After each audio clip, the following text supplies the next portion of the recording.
تجربه کاری من و بازخوردهای مخاطبین من که اکثرا رانندگانی هستن که دارای خودروی شخصی هستن، من رو به این نتیجه رسونده که حتما یک پلیلیست تهیه کنم برای شما که در اون کاملترین و جامعترین دوره سرویس و نگهداری خودرو رو که خود شما بتونید خودروی خودتون رو از هر نظر سرویس، نگهداری و استفاده بهینه کنید تهیه کنم.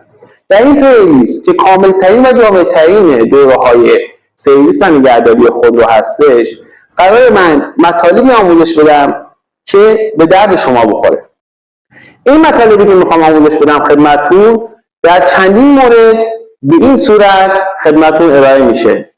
مواردی که خدمتتون ارائه میشه: ترفندهای کاهش مصرف سوخت، انتخاب تایر مناسب برای خودرو، ارزیابی خودرو از طریق رنگ دود خروجی از اگزوز، نشانه‌های خرابی برخی از قطعات خودرو، قطعات برقی خودرو، نشانه‌های خرابی بعضی از قطعات مکانیکی خودرو، آموزش چراغ‌های پشت آمپر، چک لیست دوره‌ای خودرو که شما باید در خودرو چه مواردی چک کنید، میزان و نحوه اونها رو، زمان تقریبی تعویض قطعات مصرفی خودرو، انتخاب روغن موتور و روغن گیربکس برای خودرو، بررسی برخی از فیوزهای داخلی خودرو، نحوه بستن زنجیره چرخ خودرو، سرویس استوپر موتور خودرو و دریچه گاز خودرو، بررسی زیربند و کمک پنل‌های خودرو، سیستم تعلیق خودرو، بخشی از که شما خودتون میتونید در واقع چک بررسی کنید، هواگیری خودروهای بدون منبع انبساط، نحوه تشخیص نشت مایعات درون خودرو، نحوه تعویض لاستیک زاپاس خودرو و همچنین آموزش پاکیدو در این پلیلیست برای شما آموزش داده میشه. امیدوارم این دوره کامل و جامع بتونه راهگشا و کمکی باشه برای دارندگان خودرو و شما مخاطبین عزیز من. امیدوارم این ویدیوهایی که تهیه میشه صادقانه و واقع گرایانه برای شما مفید باشه.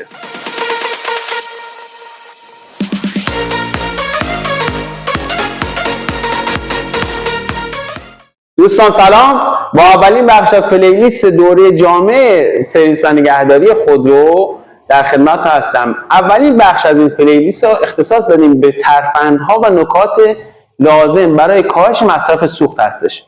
ببینید، کاهش مصرف سوخت یکی از مواردی هستش که همه رانندگان و دارندگان خودرو فوق‌العاده به اون علاقمند هستن و نیاز دارن که یک سری نکات و یک سری ترفندهایی رو بدونن تا مصرف سوخت خودشون خودروی خودشون پایین بیاد. اولین مورد که در این نکات میخوام خدمتتون عرض کنم تایر خودرو هست. ببینید، انتخاب تایر و لاستیک خودرو رابطه مستقیمی با افزایش یا کاهش مصرف سوخت داره. ببینید، پهنای لاستیک خودرو بسیار موثر هستش در اینکه شما مصرف سوختتون کنترل بشه.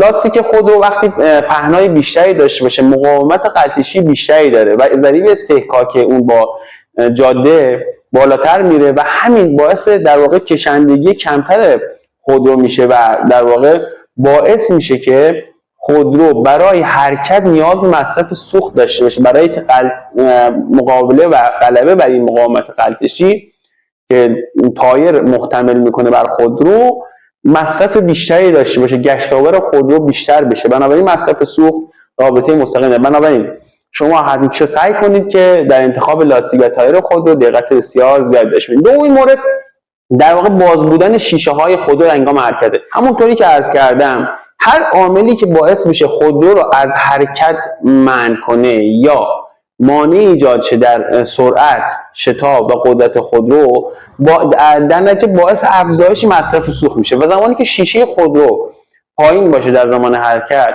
همین باعث میشه که یک مانع و یک در واقع مقاومت ایجاد بشه در مسیر خودرو و این باعث میشه که خودرو نیاز به گشتاور بیشتری داشته باشه برای غلبه بر این مقاومت ایجاد شده. بنابراین مصرف سوخت افزایش پیدا میکنه.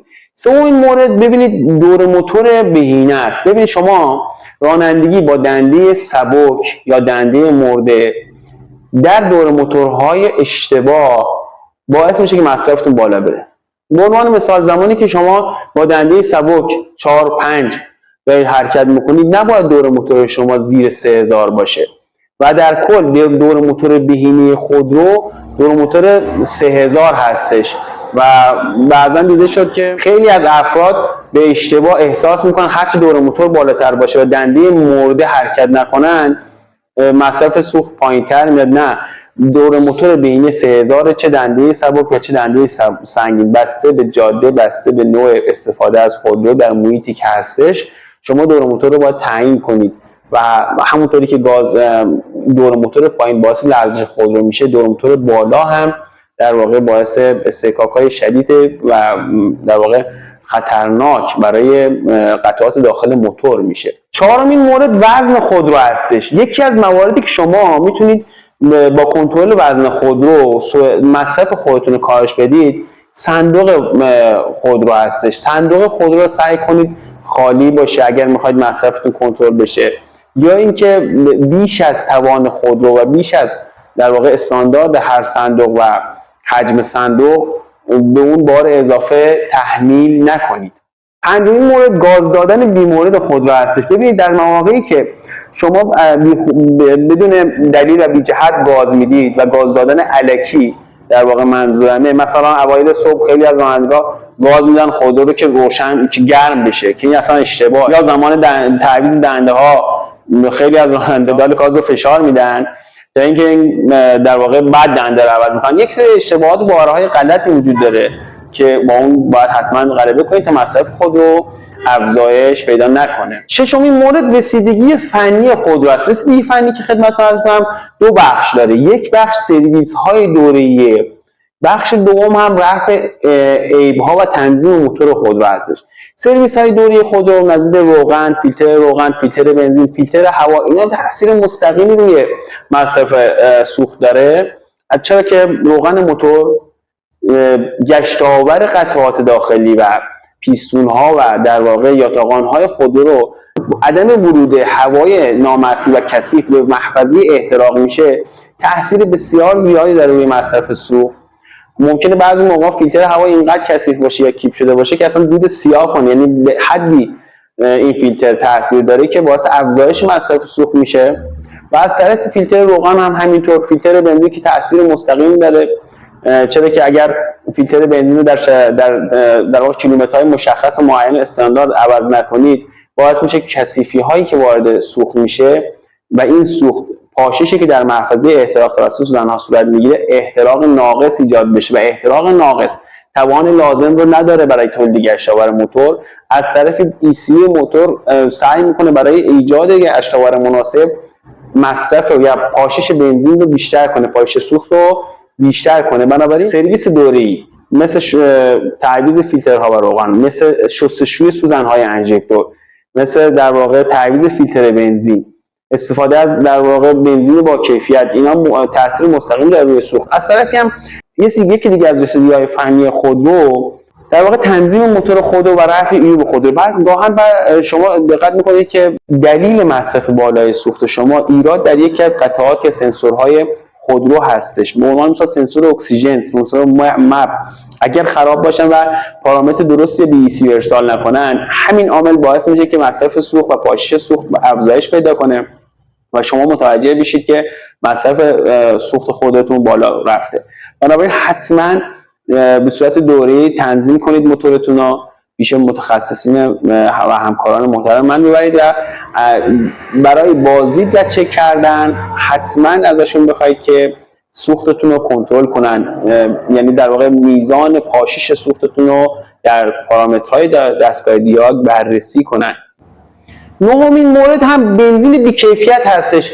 ببینید گاهن شما تقصیری در واقع افزایش سوخت ندارید، افزایش مصرف سوخت ندارید، چه شما و خودروی شما رانندگی درستی دارید میکنید، خودرو هم همه سنسورها و قطعاتش سرویس شده، همه به موقع سرویس دوره‌ای رفته، هیچ ایراد در قطعه. اما بنزین بی‌کیفیتی که متاسفانه وجود داره یکی دیگه از عواملیه که باعث میشه که مصرف سوخت افزایش پیدا کنه. بنزین بی‌کیفیت چگونه تاثیر میذاره؟ ببینید یه زمانی هست بنزین دچار کثیفی هستش، شما میتونید با تعویض فیلتر بنزین، تعویض در واقع شستشوی انژکتور و عوامل اینچنینی جلوی افزایش مصرف سوخت بگیرید. اما زمانی هست که بنزین ناخالص هستش و بی‌کیفیت هستش، هم احتراق ناقص ایجاد میکنه و هم موتور بد کار میکنه. ECU دچار در واقع گیج شدن و پیچیدگی میشه وقتی بنزین بی‌کیفیت، بعضا دیدن بعضی از جایگاه‌ها آب درون بنزینشون هستش، خیلی خنده داره و این عامل باعث میشه که وقتی احتراق ناقص صورت بگیره و خودرو دچار ناک زدن بشه، همون پاشش صورت میگیره، همون در واقع مصرف صورت میگیره، اما احتراق ناقصه. همین عامل باعث میشه که ECU دستور به پاشش بیشتر کنه. زمان بیشتر شدن پاشش باز هم بدتر میشه این داستان و مصرف بالاتر میره. بنابراین بنزین بی‌کیفیت تاثیر مستقیم داره. پس برای این مورد باید دقت کنید در جایگاه‌های سوختی که مطمئنید ازش و بهتون ثابت شده تجربهش دارید بنزین بزنید که دچار همچین مشکلی نشید. دهمین مورد شیربرقی و کنیستر. ببینید زمانی هست شیربرقی خودرو یک قطعه در واقع یک عملگری هستش در خودرو خراب هست و این شیربرقی به صورت یکسره بخار بنزین را وارد منیفولد میکنه. این عامل باعث میشه که شما در واقع مصرف سوخت بالاتری داشته باشید. شاید خطایی در دستگاه بیاید ثبت نشه، اما یک سوپاپی هستش، یک بوبینی هستش که این اگه خراب باشه بخار بنزین به صورت یکسره وارد منیفولد میشه و در واقع مصرف سوخت افزایش پیدا میکنه. کنیستر هم که قبل از شیربرقی قرار داره، یعنی محل تجمع بخارات بنزین درون باک هستش. اگر کیپ بشه، پر بشه و خراب بشه، این بخارات بنزینی که قراره اینجا جمع بشه و دوباره در سیکل سوخت قرار بگیره، این فرآیند صورت نمیگیره و باعث میشه مصرف سوخت خود به خود افزایش پیدا کنه. گاهن هم صبح و حالا در حالت سرد خودرو شما بوی بنزین هم متوجه میشید. مورد بعدی که میخوام خدمتتون عرض کنم دیسک و صفحه خودرو هستش. یکی از قطعاتی که مکانیکی هستش و شما گاهن احساس میکنید که هیچ ایراد نداره خودرو، اما مصرف سوخت بالا رفته، دیسک و صفحه خودرو است. یعنی چی؟ شما دیسک و صفحه را اگر ضعیف شده باشه، برای تولید گشتار و حرکت خودرو نیاز به فشار دادن بیشتر پدال گاز دارید. همین عاملیه که پاشش افزایش پیدا کنه و همین عاملیه که مصرف سوخت بالاتر بره. مورد بعدی که خدمت عرض کنم هوا کشیدن در قسمت‌های مختلف محفظه احتراقی. ببینید ما در خودرو یه نسبتی داریم به نام نسبت استوکیومتری. زمانی که نسبت استوکیومتری که به ازای 14 کیلوگرم هوا 1 کیلوگرم بنزین باید وارد محفظه احتراق بشه، معمولا اینجوری هستش 14 به 1.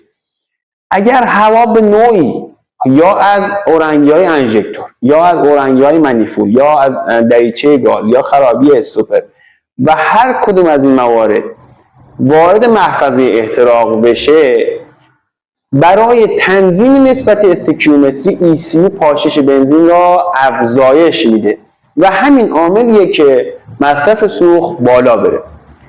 12مین مورد تایم نبودن خودرو هستش. اگر تصمیه تایم 1 یا 2 دندونه در حدی که در واقع موتور روشن بشه و کار کنه، تایم رد بشه، تایم در واقع اشتباه باشه، خودرو کم میاره، توان نداره، شما دارید گاز میدید و همین هم باعث افزایش مصرف سوخت میشه.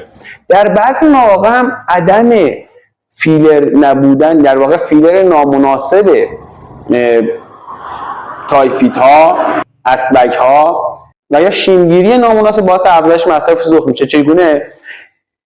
عدم فیلر بودن و یا عدم در واقع استاندارد بودن شیم ها باعث میشه که سوپاپ های هوا یا دود یا به میزان مناسب باز و بسته نشه یا در زمان مناسب باز و بسته نشه و همین عامل توان موتور رو پایین میاره.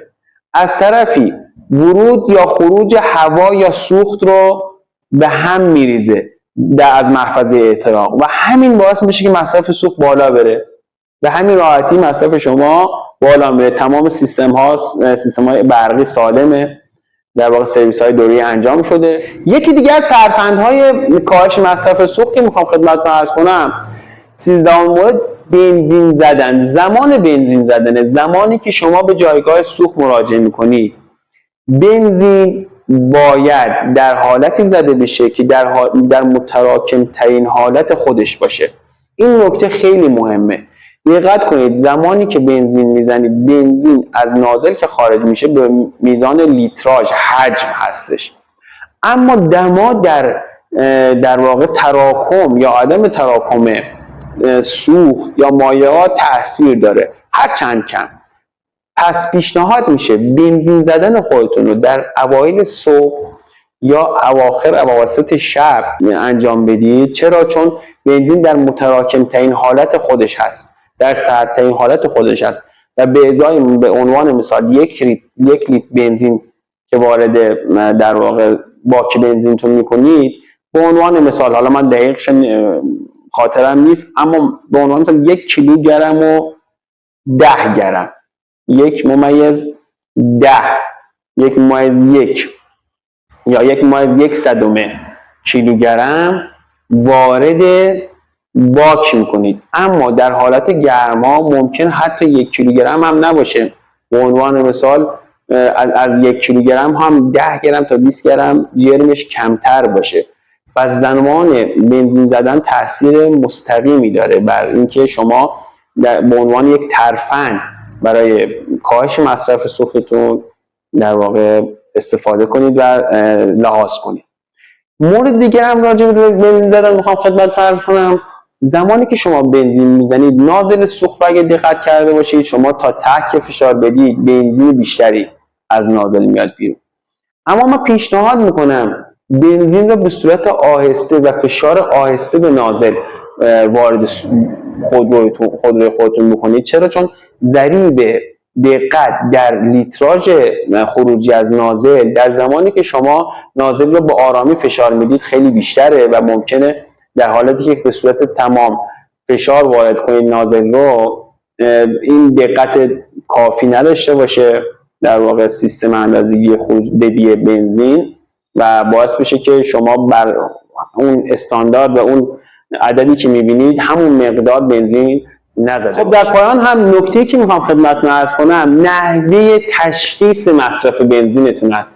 دقت کنید اینکه شما رانندگی شهری داشته باشید تاثیر داره چقدر مصرف داشته باشه، اینکه شما بین شهری رانندگی کنید یه مقدار مصرف داره. اما اگر زمانی خواستید میزان مصرف سوختتون رو خودتون تست کنید، اگر با خودتون در حال حرکت هستید، چراغ بنزین روشن شد، بلافاصله 10 تا 20 لیتر سوخت بنزین وارد کنید. بعد از اینکه این 10-20 لیتر رو وارد کردید، سعی کنید یک مسافتی رو بین شهری طی کنید، جاده‌ای، نه درون شهری.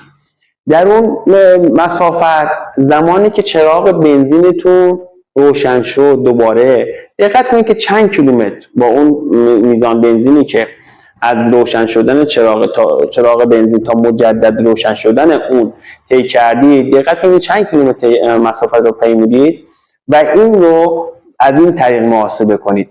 همچنین هم خدمت عرض کنم، خب شاید بعضا افراد دقت کنن که بگن خب ما که تو شهریم چجوری بنزین رو بسنجیم یا هرچی. همین موارد تقریبیه، جز این که شما 1 کیلومتر مشخص یا با یه مقدار بنزین طی کنید و به اندازه‌گیری دقیق برسید. بنابراین مصرف سوختتون هم علاوه بر این که میتونید به در واقع تنظیم موتورهای شهرتون مراجعه کنید یا معاینه فنی ها، میتونید خودتون هم به این صورت اندازه‌گیری کنید. خب دوستان، اولین بخش از این پلیلیست خدمتتون ارائه شد. امیدوارم که موثر باشه براتون. حتما برای دوستانتون بفرستید، لایک، کامنت و سوالاتتون بپرسید. حتما از طرفی اگر احساس می‌کنید مفیده برای دوستانتون بفرستید. منتظر بخش‌های دیگه هم باشید. حتما همه این بخش‌ها رو ببینید. موفق و مایل باشید.